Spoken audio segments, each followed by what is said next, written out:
top story tonight, Garden City homeowners packed City Hall tonight as leaders discussed a proposed property tax increase of more than 88%. WSAV's Isabella Baez is joining us now to explain why the increase is being proposed and the concerns residents shared during tonight's public hearing. Well, Tina, tensions were high in Garden City Council chambers as residents voiced their concerns about the proposed 88.07% property tax increase. Officials saying every property owner will face a different increase and some may not face one at all. It all depends on your home value, type of property, and if you have any exemptions. 88% is, that's a bit much.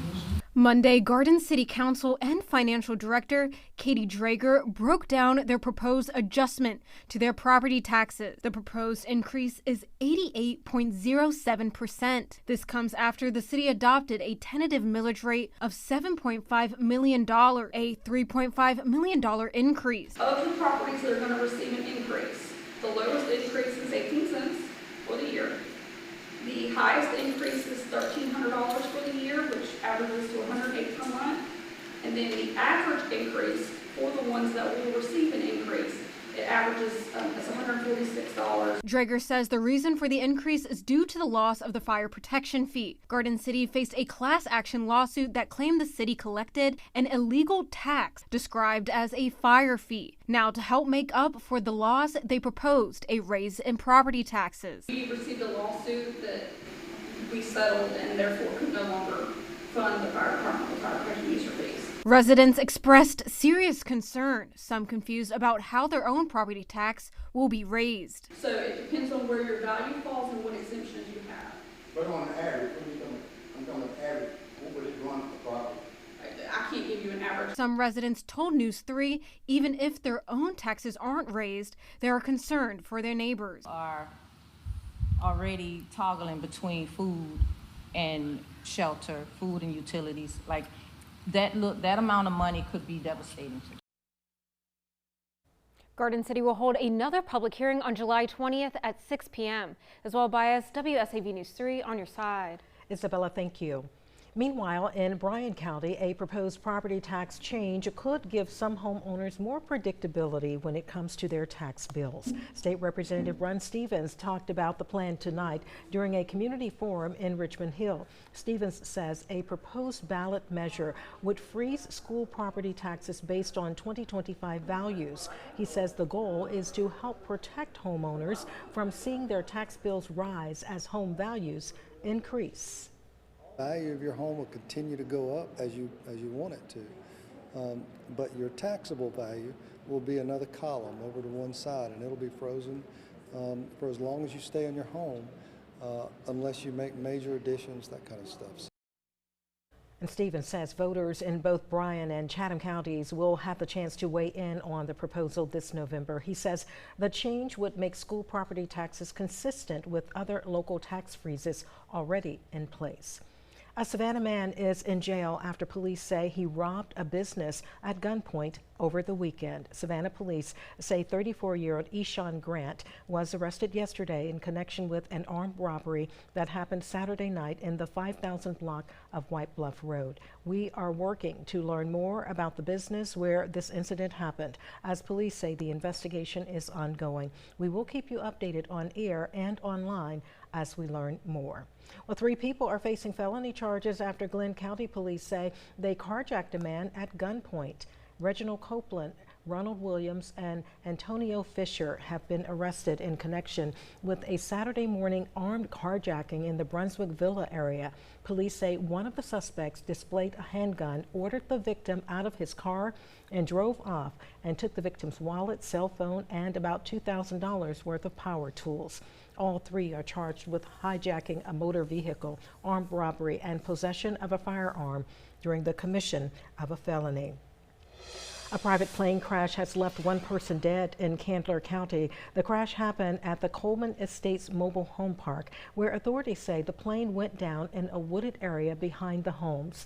The National Transportation Safety Board confirms the aircraft involved was a Beech 95 B-55 that took off from Metter Municipal Airport today. Candler County Sheriff John Miles tells WSAV a call came in from someone living at the mobile home park who witnessed the crash and reported the plane was on fire.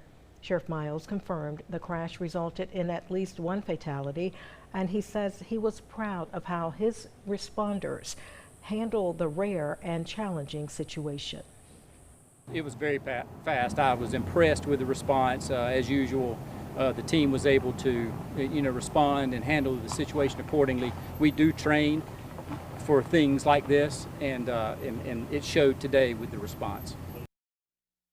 The NTSB says 2 investigators are on their way to the scene. After examining the wreckage, it will be moved to a secure facility for further testing as part of the investigation. On New Tonight, an Abilene County man is dead after authorities say he drowned while trying to swim to his boat. According to the Abilene County Sheriff's Office, 50-year-old Christopher Peck went into the water around 11:30 Saturday morning at Carter's Bight Landing.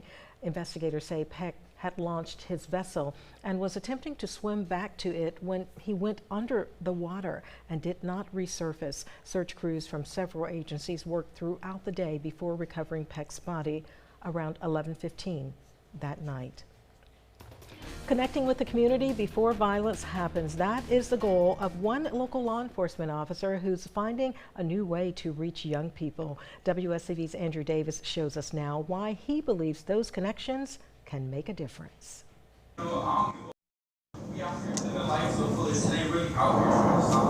It's video from the 4th of July, just before 8 people were shot on Coligny Beach.